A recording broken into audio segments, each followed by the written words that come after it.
It's Friday, November 17th. Welcome to the President's Daily Brief. I'm Mike Baker, your eyes and ears on the world stage. Let's get briefed. In today's PDB, UN nuclear watchdogs release a chilling report about the rapid expansion of Iran's nuclear program. Later in the episode, Yemeni rebels targeted a U.S. warship in the Red Sea. And apparently, if it's Friday, it must be Nuke Day. Russia has started loading nuclear-capable missiles into its silos. Finally, in the back of the brief, violence escalates on U.S. streets as pro-Palestinian protesters attack the headquarters of the DNC. That's the Democratic National Committee. But first up, the PDB Spotlight. I wanted to kick off today's program by diving into a report that's setting off alarm bells across the globe. The International Atomic Energy Agency, or IAEA for short, has just dropped a bombshell about Iran's nuclear program. You see what I did there? It's a little levity. It's always appropriate when discussing nuclear weapons. According to the agency, Iran's stash of enriched uranium has skyrocketed over the past several months. To be more precise, its stockpile has swelled to 22 times the maximum limit set by the 2015 nuclear deal, which of course is no longer in effect. Now, the agency's findings are particularly concerning because they show Iran is not just increasing quantity, but also purity, amassing uranium enriched to 60%. That level is a crucial step closer to the 90% enrichment needed for weapons-grade material. At this point, the material that Iran has stockpiled could, if further refined, provide enough fuel for an estimated 3 nukes. U.S. officials are now estimating that it could take Iran under 2 weeks to produce sufficient weapons-grade material for a bomb, should it choose to do so.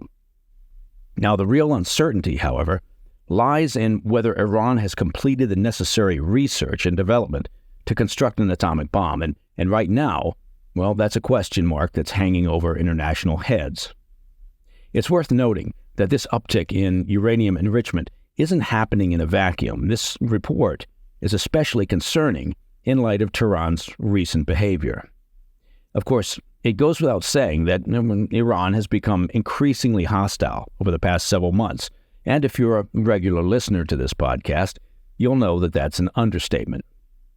But in addition to Iran's hostility towards the West, it's also been increasingly resistant to the United Nations' efforts to monitor its nuclear progress. Back in September, Iran barred around a third of the IAEA's most experienced inspectors from overseeing key sites in the country and dismantled key surveillance or monitoring equipment used by the IAEA. This standoff leaves Iran on the precipice of becoming a full-fledged nuclear state. Now, that's a situation with no apparent diplomatic resolution on the horizon.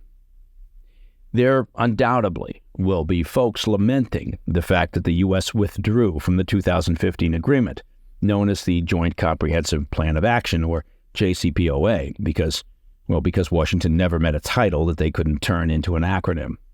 But before engaging in too much lamentation, that 2015 Iran deal, well, it was flawed. The IAEA did not have the ability to inspect or monitor key relevant sites, and that's because Iran insisted that those sites be kept out of the agreement, meaning we did not have 100% verification. All right, when we come back, a U.S. warship takes decisive action in the Red Sea, shooting down a Yemeni drone amid rising tensions. Plus, Russia preps for a nuclear-capable hypersonic missile poised to challenge U.S. missile defense systems. I'll be right back. Welcome back. We return to our coverage of Iranian-backed militant groups operating throughout the Middle East and their provocative attacks on U.S. forces. Today, we learned that a drone originating in Yemen was shot down by a Navy warship operating in the Red Sea on Wednesday as it flew in the direction of the vessel. A Pentagon official confirmed the attempted attack on the USS Thomas Hudder. That's an Arleigh Burke-class destroyer, but they did not elaborate on who was responsible. Now, given the timing, we have an educated guess. The incident came just a few days after Iranian-backed Houthi militants in Yemen threatened to strike U.S. ships operating in the Red Sea. Now, unsurprisingly, the Iranian foreign minister was quick to deny any involvement by his government in the attack, despite the fact that they sponsor and help support the Houthi militants in Yemen. As we know, however, the IRGC has been escalating tensions with U.S. forces for weeks now in the wake of the Israel-Palestine conflict through their various proxy groups, including the Houthi militants in Yemen. On October 19th, for example, a barrage of missiles fired from Yemen was shot down by the USS Carney over the Red Sea as they headed towards Israel. In another provocation on November 9th, Houthi militants successfully shot down a U.S. MQ-9 Reaper drone operating over international waters. Meanwhile, American forces in Iraq and Syria have been repeatedly targeted with attacks by Iranian-backed militias in the region. Now, at last count, there have been some 60 missile and drone attacks, responsible for injuring at least 59 U.S. service members. The Biden administration has responded with 3 separate counterstrikes on facilities in Syria linked to the militias and the IRGC. And as we've discussed on the PDB, these responses appear to have done little, well, let's say nothing, to deter Iran and their proxies, and the continued attacks raise further questions regarding the U.S. strategy to contain the Israel-Palestine conflict. The Biden administration has so far been reluctant to respond more aggressively over fears of sparking a wider war. But the Defense Secretary, Lloyd Austin, and others in the administration have stated that in terms of a response to these ongoing attacks, the U.S. will respond in a manner and at a time of their choosing. Moving our focus to Russia, we're seeing indications of increased activity regarding the Putin regime's nuclear program, in the latest sign that U.S.-Russia relations are deteriorating to levels really not seen since the Cold War.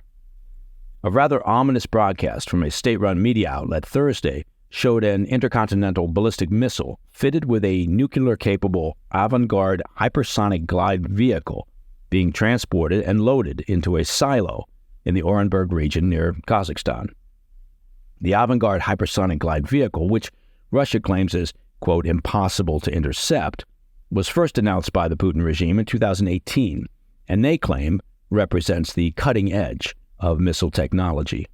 The advanced delivery system has a reported range of roughly 3,728 miles. It detaches from the ICBM after it's carried to a suborbital altitude and can reportedly move at up to 27 times the speed of sound while also being maneuverable, obviously creating a problem for air defense systems. Now, Russia has largely blamed the U.S. for the proliferation of these next-generation weapons, saying the development came in response to the U.S. withdrawing from the Anti-Ballistic Missile Treaty, or ABM, back in 2002. Putin claims that the country feared they would fall behind the U.S. in weapons technology if they did not act. Well, I'm surprised that Putin would throw the blame at the U.S. I mean, normally he's pretty magnanimous. Now, it's completely disingenuous of Putin to state that he's only developing hypersonic weapons because the U.S. pulled out of a treaty. The truth is, Russia, China, and the U.S.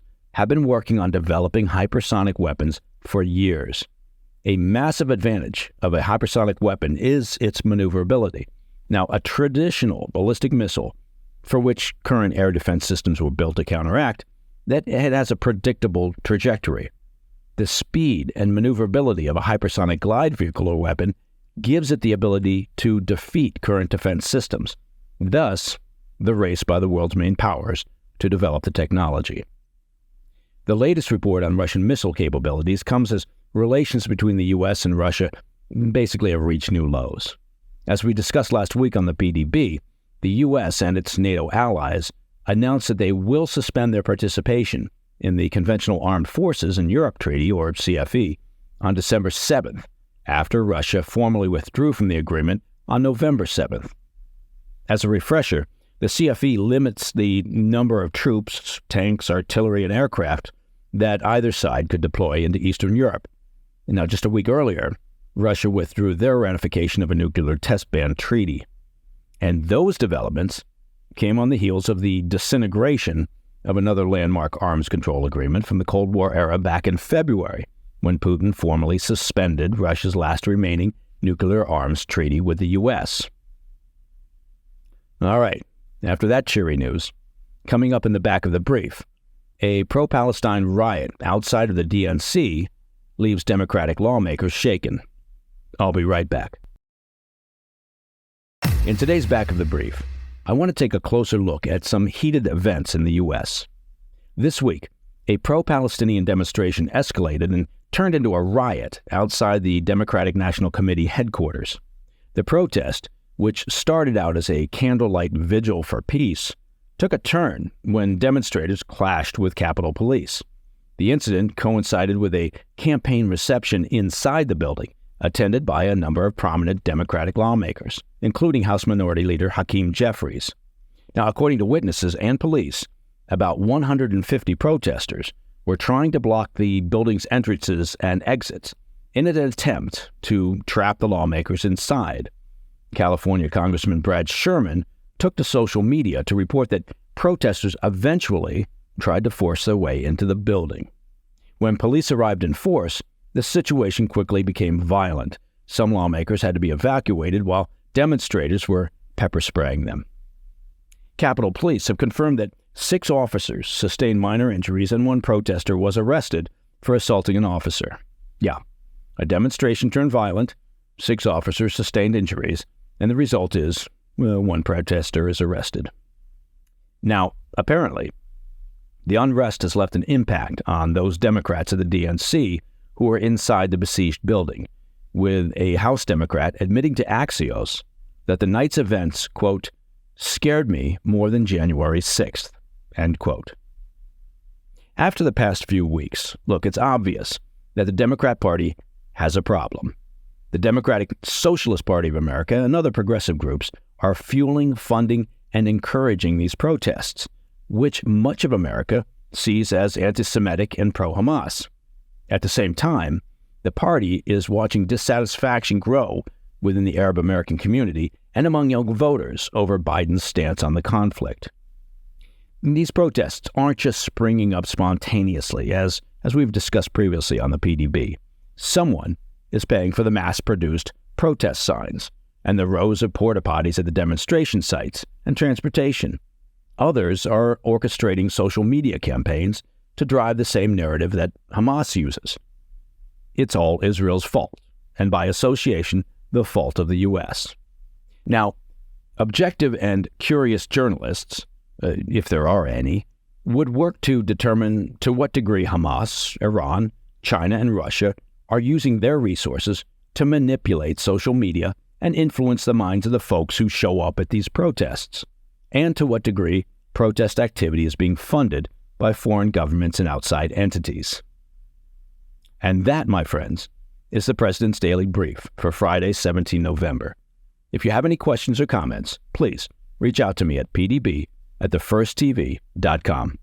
I'm Mike Baker, and I'll be back later today with the PDB Afternoon Bulletin. Until then, stay informed, stay safe, stay cool.